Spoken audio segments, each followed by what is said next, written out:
Bueno, estamos casi terminando ya en la etapa final de nuestras actividades del diplomado y nos corresponde tratar temáticas de liderazgo asociado a proyectos y a la gestión institucional.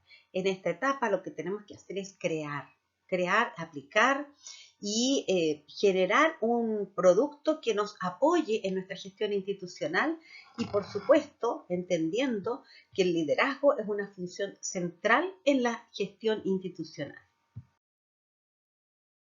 El liderazgo efectivo es aquel liderazgo que hace una diferencia importante en la calidad y en los resultados del proceso organizacional. Este liderazgo tiene un impacto significativo, sobre todo en el aprendizaje organizacional, que es el camino, el tránsito que hacemos todos cuando formamos parte de una organización. Consiste en qué?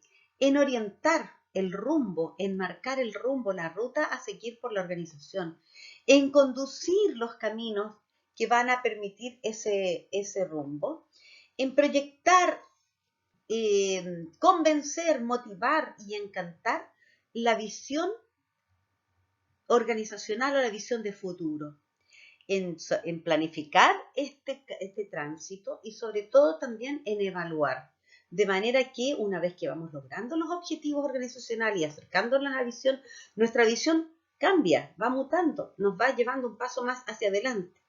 En definitiva, el liderazgo efectivo es ejercer influencia y promover el cambio organizado.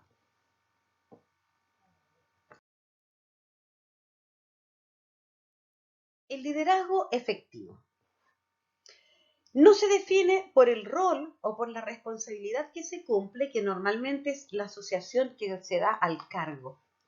Este liderazgo efectivo se puede desarrollar siendo jefe o siendo líder o siendo funcionario o formando parte de un equipo. Se puede ampliar y se puede compartir, sí. El liderazgo distributivo es aquel que irradia y se transforma un líder en líder de líderes.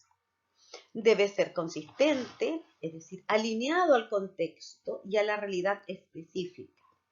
No podemos tener en un grupo de tarea conducente a generar políticas un liderazgo que solamente es socioemocional, por ejemplo. El componente socioemocional es una función del liderazgo, pero no se puede estar cargado a lo socioemocional o solo a lo técnico sin lo socioemocional o solo a lo conceptual sin lo técnico y lo emocional. ¿Se fijan? El liderazgo integrado con estos tres componentes es una palanca potente para mejorar la organización.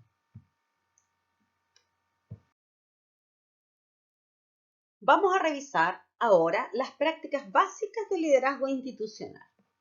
En primer lugar, el líder se debe asegurar de fijar una visión de manera participativa, de manera activa, de manera colectiva. Debe ser capaz de generar significantes compartidos, colectivos. Es decir, si a la cultura de la organización y a sus integrantes les falta un significado compartido, les va a faltar el motor que los movilice hacia lograr esos resultados, hacia conseguir ese significante.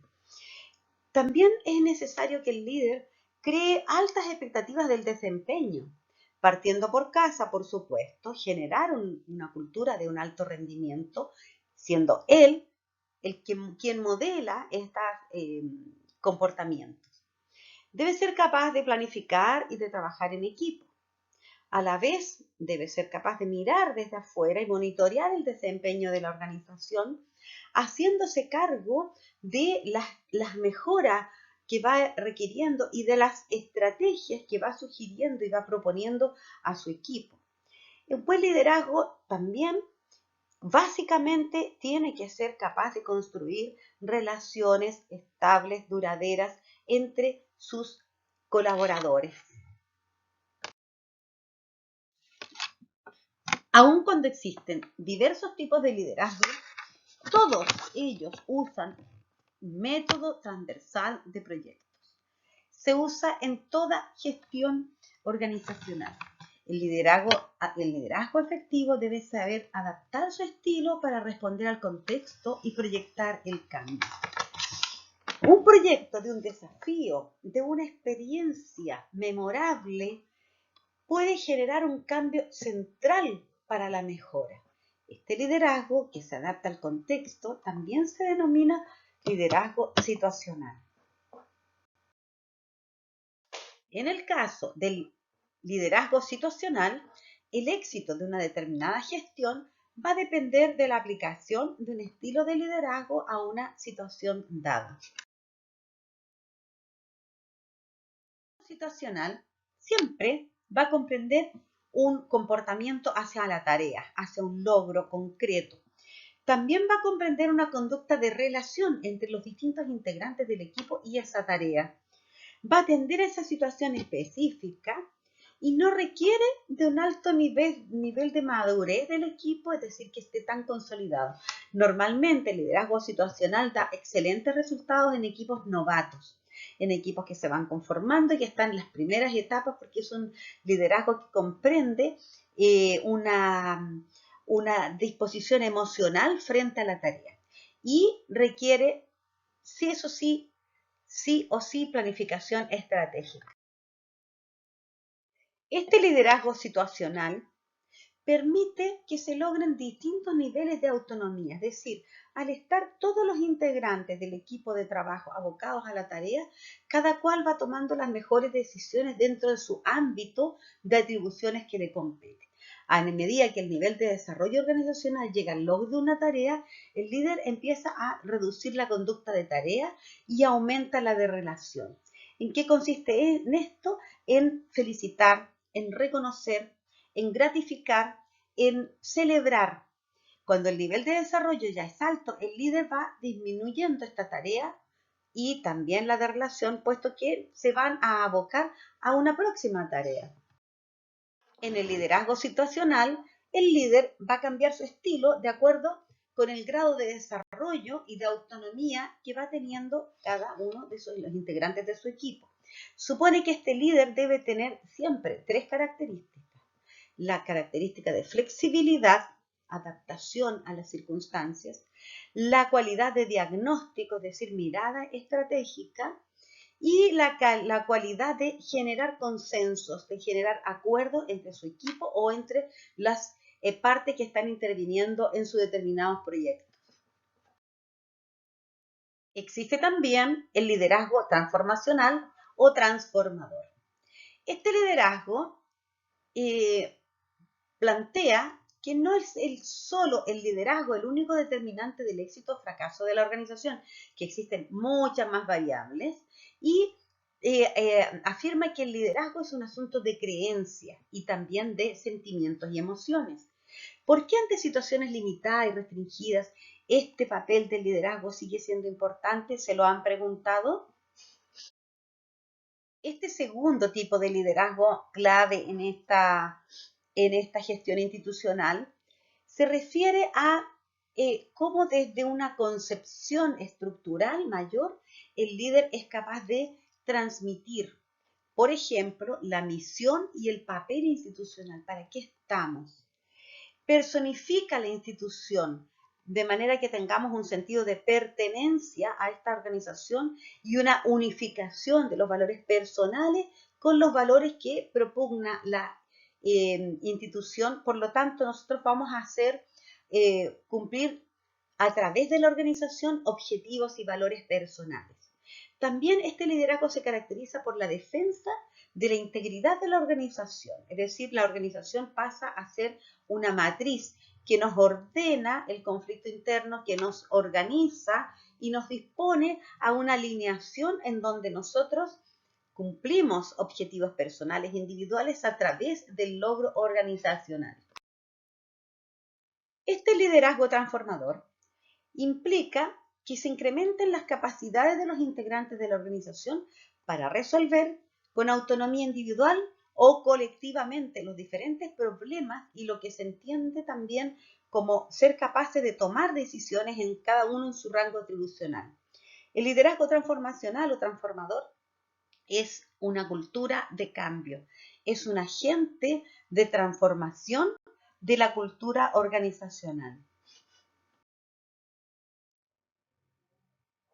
Este liderazgo transformacional nos lleva, nos traslada desde el enfoque en la institución hacia el enfoque en las personas. Enfatiza en la transformación de la cultura escolar, se concentra más en la colaboración entre el personal que en el tareísmo, en que se apliquen a tareas sin sentido.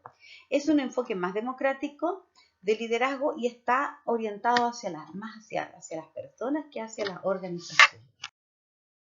Una de las cuestiones que impacta el liderazgo transformacional es que nos lleva a cambio de creencias. Por ejemplo, respecto de la importancia del trabajo de aula. Se asegura y se reafirma y se demuestra que los colegios mejoran cuando cambian las conductas, las actitudes y las creencias de los docentes. Estos cambios no pueden ser impuestos, pero sí estimulados mediante la colaboración, la tutoría, el modelamiento, debates profesionales y también el análisis y la reflexión sobre la práctica del aula.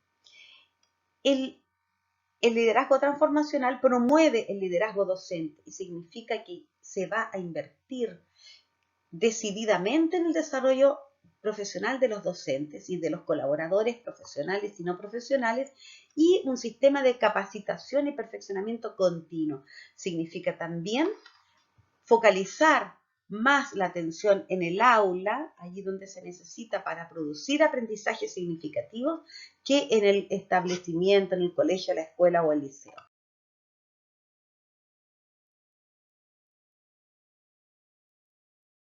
De aprendizaje. Una característica distintiva de los colegios, liceos, escuelas que están mejorando es que empiezan a trabajar como comunidad de aprendizaje. Esto es un aprendizaje también colaborativo. Entre ellos empieza a producirse un clima de colaboración, una comunidad que colabora, genera compromiso colectivo de trabajar juntos en unidad de objetivos. El rol del líder en este mejoramiento escolar es asegurar que la unidad educativa sea un ambiente de aprendizaje continuo, tanto para el personal como para los estudiantes, los apoderados y la comunidad, que está compuesta de múltiples actores. Por esto implica que nosotros debemos saber en qué consiste esta comunidad de aprendizaje. Aquí hay un link que también lo van a encontrar en su sitio, en la clase, y van a poder apreciar el proceso de aprendiendo a trabajar en forma colaborativa. Hemos pasado por distintos tipos de liderazgo, el situacional, el transformacional, y fíjense que ninguno de estos dos tipos de liderazgo es incompatible con este liderazgo, que es un poco más integrado respecto de los otros. Toma lo bueno, lo positivo y las ventajas de los dos liderazgos anteriores para producir lo que se llama el liderazgo distribuido. ¿De qué nos sirve una organización si tiene un excelente líder que no logra irradiar este liderazgo hacia los distintos estamentos, hacia las distintas instancias con las cuales él debe y necesita y se requiere trabajar y construir? El liderazgo distribuido dice que liderazgo y líder no son lo mismo. El líder puede ser personalista, puede ser unitario y puede mover cosas, pero ahí estaríamos hablando de una conducta o de una relación de liderazgo misionero, donde tengo un caudillo, un misionero, alguien que me dice por acá va la misión del establecimiento, pero no soy capaz de transmitir y de generar en los colaboradores un liderazgo autónomo de ellos también, de manera que ellos puedan trabajar en equipo con una cuota de liderazgo que se nos va distribuyendo alrededor de la organización, que no es lo mismo que la autoridad. El liderazgo entonces es entendido como un esfuerzo compartido que compromete a todos los miembros de la organización. Este modelo de liderazgo implica una redistribución del poder, un realineamiento de la autoridad dentro de la organización. El líder cede para empoderar a sus colaboradores, de esa manera crece su liderazgo y el de los colaboradores. El liderazgo del profesor, por ejemplo, cuando es distribuido, va a explicar más variación del aprendizaje del alumno. Por lo tanto, un profesor que empodera a sus alumnos, que los compromete en una experiencia memorable, por ejemplo, en un aprendizaje basado en problemas o en proyectos, ese profesor va a tener mucha más impacto porque va a llevar al alumno a producir un nivel de compromiso por este desafío que le plantea, por este proyecto, por esta visión que le transmite, que le va a permitir al alumno aprender más y mejor. Aprender más respecto de los temas, pero aprender mejor porque va a elevar su nivel taxonómico de pensamiento. ¿Se fijan? Hay un estudio que exploró los efectos del liderazgo del profesor y del director en el compromiso de los estudiantes. En el año 2000, bueno, y se encontró con que el liderazgo implica dar responsabilidades a los otros y el del profesor desarrollar en ellos sus propias capacidades. Hay un dicho que está bastante repetido porque lo han dicho varios estudios que dicen el techo de los estudiantes es el techo que le propone el docente. Entonces, esta es una máxima del apostar a este liderazgo distribuido.